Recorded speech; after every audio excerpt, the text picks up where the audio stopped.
Na semana passada nós encerramos no contexto em que nascia a igreja em si. Não sei se vocês lembram, mas a gente falou muito sobre o texto base do nascimento da igreja é o texto de Atos, que é capítulo 2 de Atos ali, quando é a descida de Pentecostes em si. Só que o que a gente focou foi em como a igreja ela está fundamentada especificamente em Cristo. Pegando um texto lá de Mateus 16, quando Cristo diz que aquele diálogo entre Jesus e os discípulos, lá mais especificamente com Pedro, e ele diz assim, olha, edificarei a minha igreja e as portas do inferno não prevalecerão contra ele. Ele pergunta primeiro, ele começa questionando os discípulos, e aí, quem é que vocês dizem, como é que as pessoas falam que eu sou? Quem eu sou para as pessoas? E aí as pessoas começam a falar, eles dizem que você é Elias, eles dizem que você é João, outros dizem que é um profeta. E aí Jesus vira para aqueles discípulos e pergunta para eles, espera aí, e vocês, o que é que dizem que eu sou? E aí eles vão responder, dizendo, aí Pedro toma uma palavra meio colérico, meio extravagante daquele jeito, ele diz assim, olha, você é o Cristo, o Filho de Deus vivo. Ô Bruno, verifica por favor, tem um senhor ali na porta? Deixa eu atender. Eu acho que é da Ana, né? Para pegar o...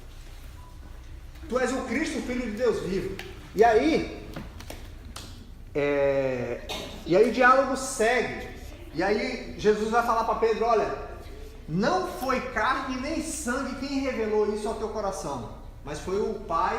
Se o Pai não revelar, ninguém mais revela. Ou seja, Jesus Cristo estava dando uma ênfase aí ao processo salvífico, ao processo de revelação de Deus. É impossível o homem em sua natureza e mergulhado no pecado, como a gente já falou ao longo de todo o Antigo Testamento, é impossível ele se achegar a Deus, ele reconhecer a deidade de Cristo, Cristo como um Deus. E aí Jesus Cristo fala o quê? Isso só é possível se for revelado pelo Pai, se houver um convencimento no seu coração, ok? E aí ele fala, aí volta, meio que isso aí foi mais ou menos um parênteses, ele volta o diálogo e diz o seguinte, olha, pois tu és Pedro, e sobre essa pedra edificarei a minha igreja, e as portas do inferno não prevalecerão contra ela.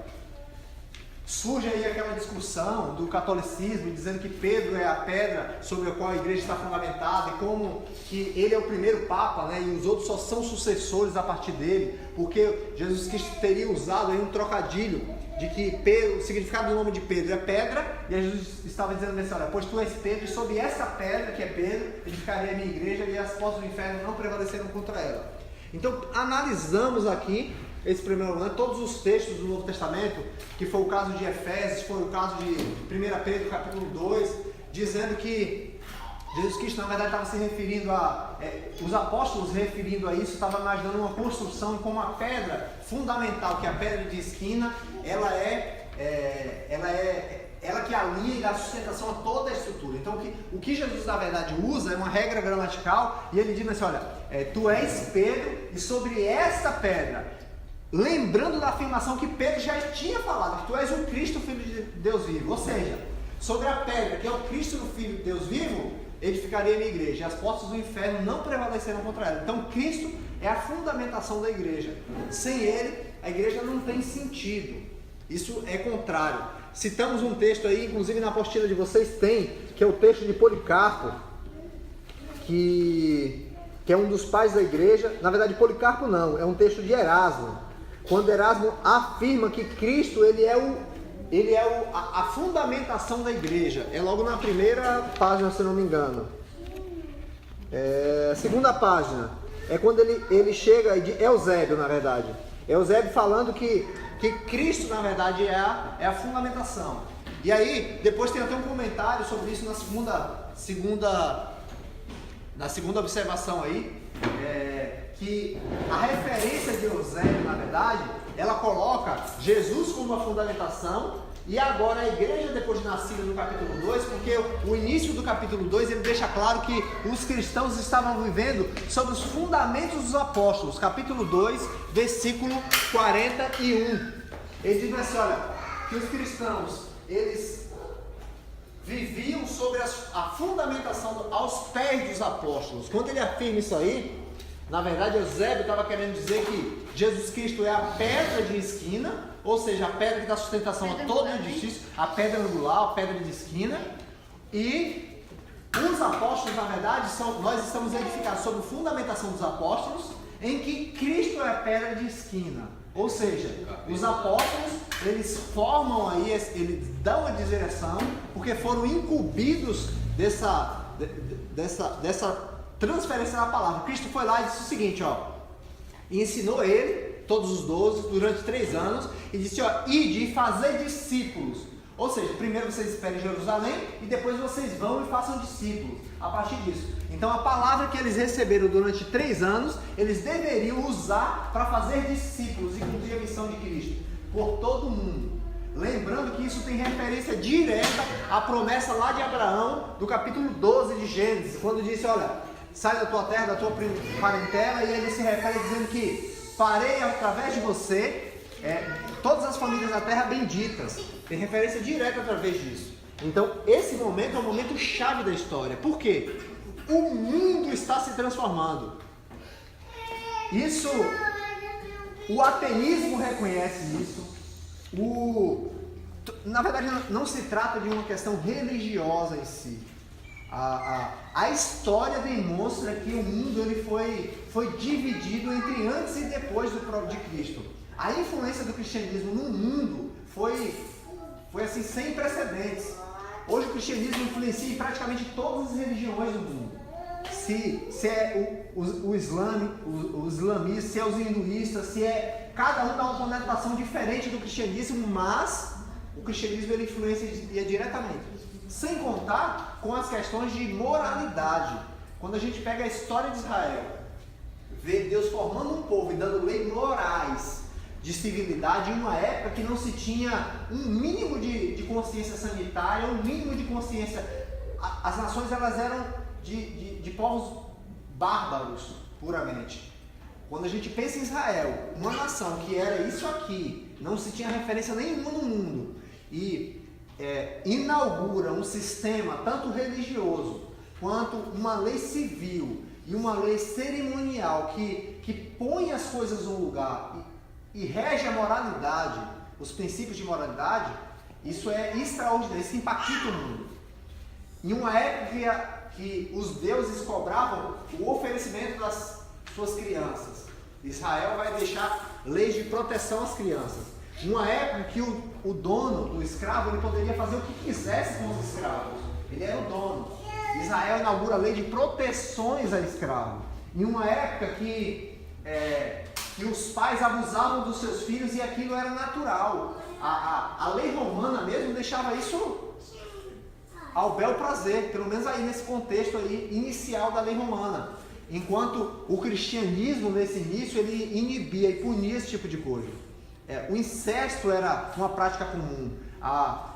Quando falava em promiscuidade era comum até para adoração a Deus. Existiam as prostitutas cultuais, era comum no primeiro século aquilo. O cristianismo inaugura uma lei de moralidade.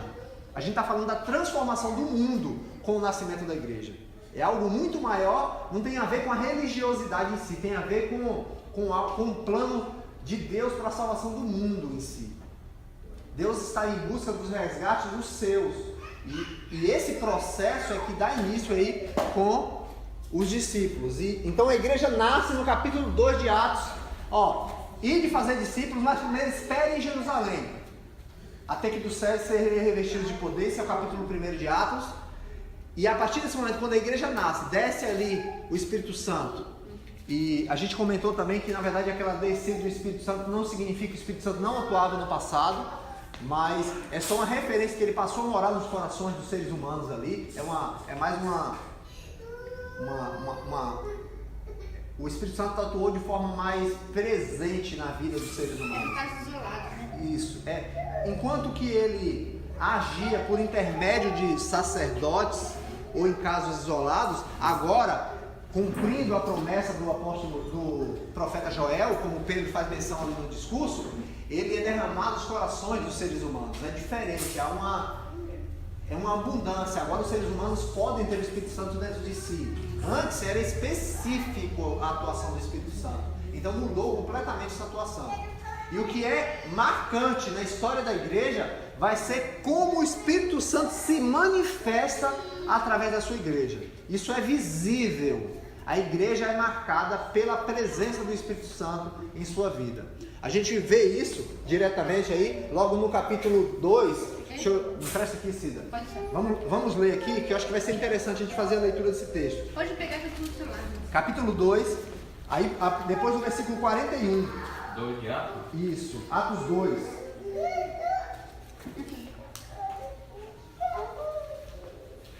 Dois pontos.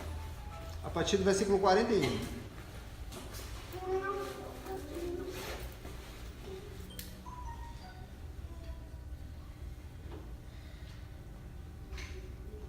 E perseveravam na doutrina dos apóstolos, na comunhão, no partir do pão e nas orações.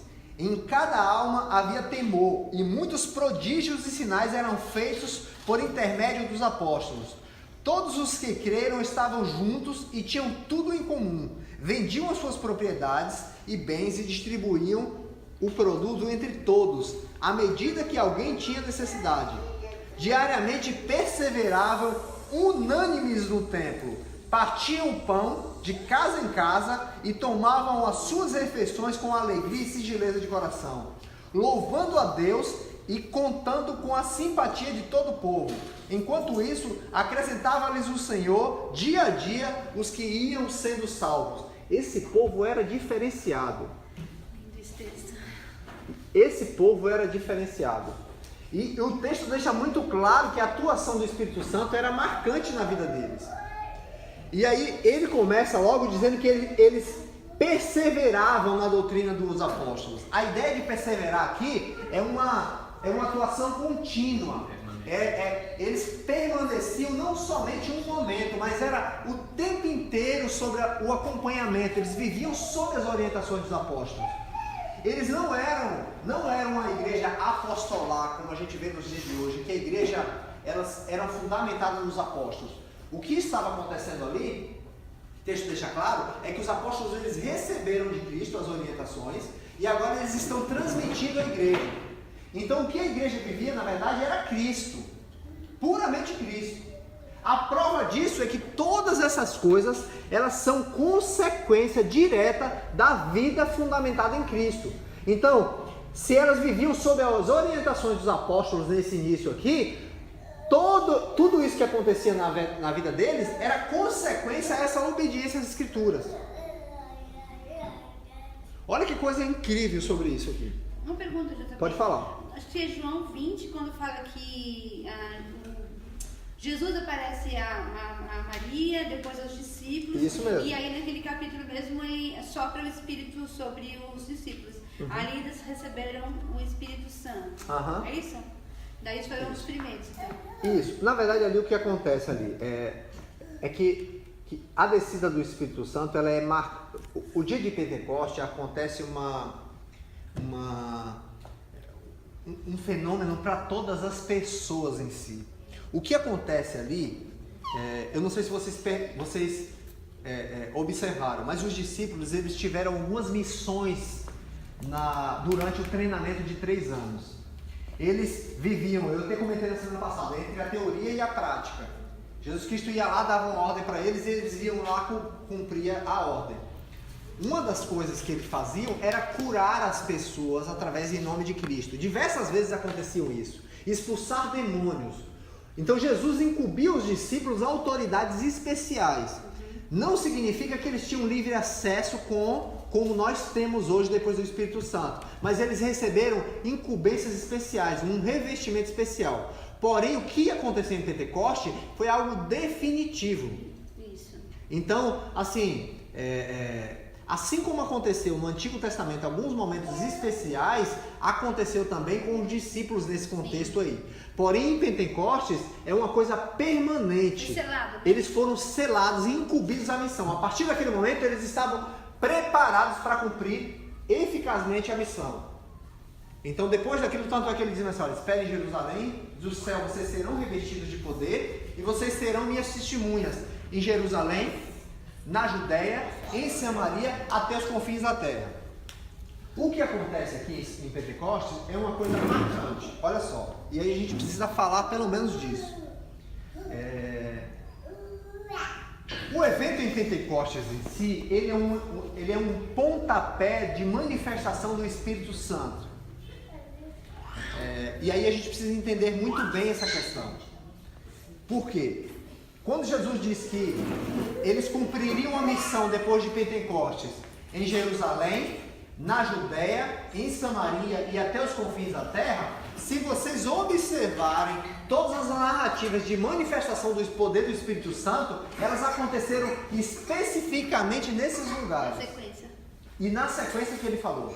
E depois esses apóstolos que ficaram responsáveis por essas localidades, eles atuaram. Como é que acontece isso? Primeiro, eles têm lá em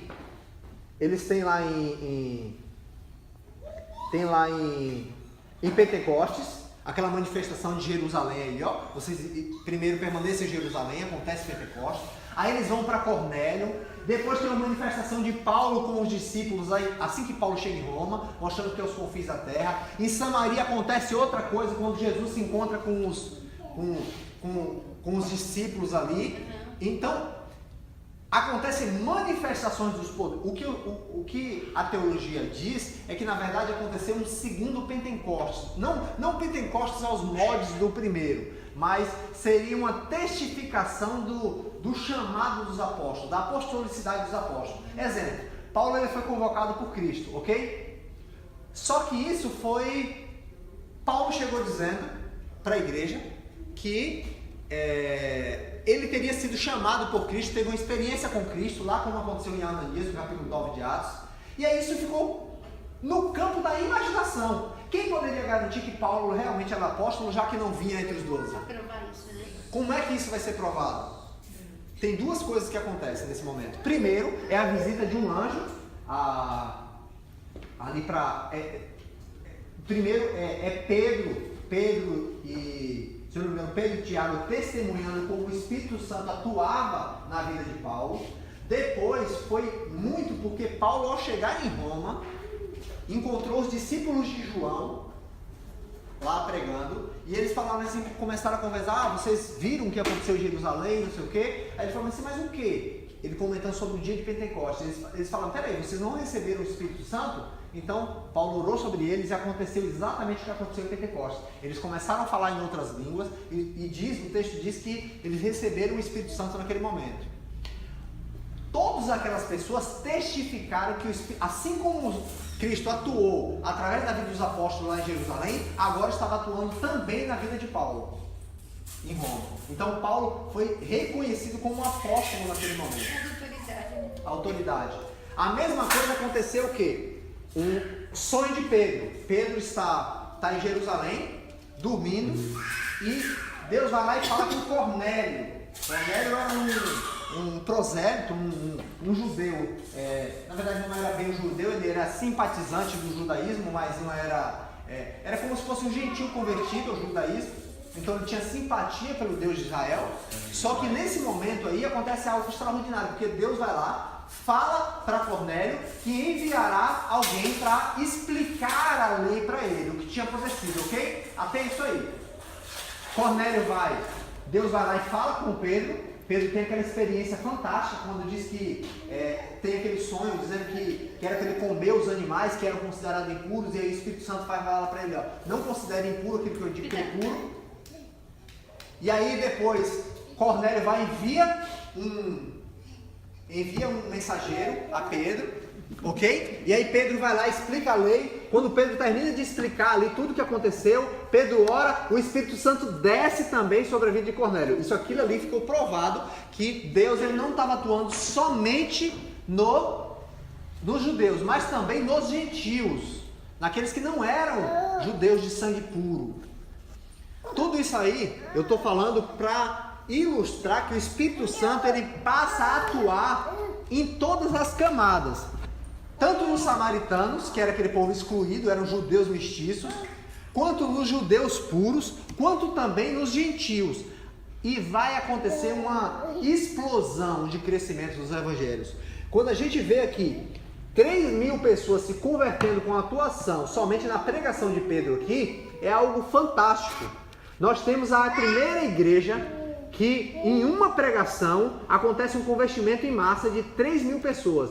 E mais incrível ainda, que não é um convertimento que de apelo. É o contrário. Pedro faz o seu discurso ali, demonstrando que eles eram culpados pela morte de Cristo.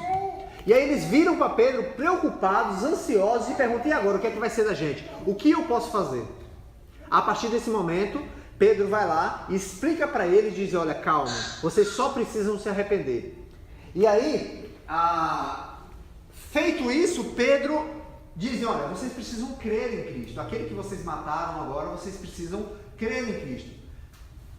Acabou esse problema, aquelas pessoas passaram a ser cristãos. 3.000 pessoas se converteram. E aí são essas pessoas aqui que a narrativa está dizendo que elas viviam sob as orientações dos apóstolos. Nesse momento há um crescimento explosivo da igreja. Um crescimento absurdo. Nesse primeiro momento aqui a igreja tem 3.000 pessoas. Em seguida já aparece a igreja com mais 2.000 de convertimento. Olha só, já são 5.000 pessoas em um período curtíssimo.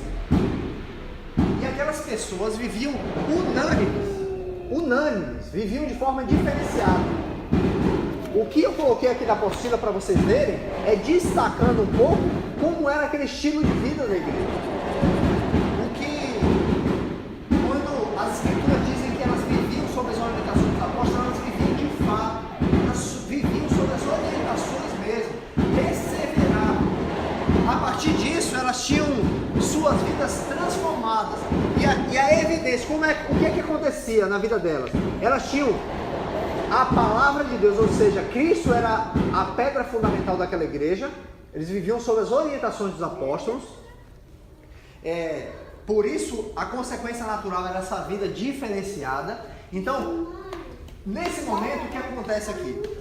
Uma coisa que eu preciso destacar. Como que eles viviam aqui? Eles viviam, o que o texto vai deixar claro aqui, é que eles eram, o versículo 1, viviam sob as perseveradas doutrinas dos apóstolos, viviam em comunhão, no partir do pão e nas orações. Na verdade, eles tinham tudo em comum. Como que funcionava o processo?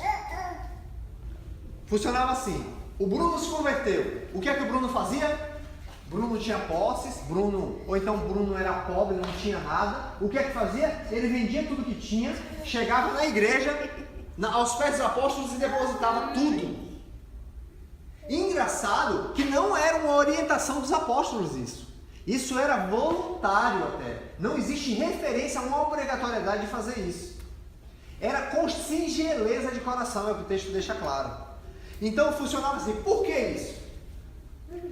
O que vai acontecer, e a gente vai passar uns videozinhos aqui para descrever isso melhor, é que a igreja começa a ser perseguida a partir desse momento. Essas 5.000 pessoas que começaram aqui esse ministério, elas começam a ser perseguidas de fato. Cristo ele foi perseguido. Então como é que a gente termina? A gente termina, na verdade, os evangelhos com uma perseguição ao próprio Cristo. E lembrando que no primeiro momento os cristãos eles não eram perseguidos por nenhum gentil, por nenhum povo estranho, não era perseguido pelos romanos, pelos gregos, não havia perseguições externas. Quem é que perseguia a igreja? Quem perseguia Cristo? Os próprios judeus. Cristo foi morto pelo seu próprio povo. Isso precisa ficar muito claro. Ou melhor, é contrário até. O apóstolo Paulo, ele sendo perseguido depois da morte de Cristo pelos judeus, tentaram pegar ele, prenderam ele, convenceram lá no tribunal de Jerusalém. E o que é que ele faz? Por ser soldado romano, ele apela para Roma. E o que é que Roma faz? Protege Paulo. Enquanto que a religião, os judeus, eles perseguiam os cristãos, Roma protegia. Pelo menos nesse primeiro momento aí, desses primeiros anos do Evangelho. Então a gente tem perseguição de forma isolada por parte dos judeus.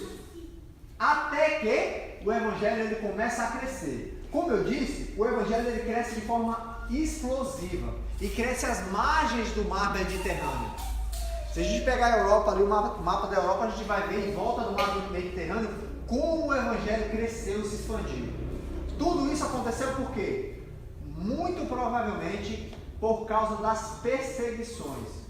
Primeiro elas começaram com os discípulos. Eles foram perseguidos ferrenhamente.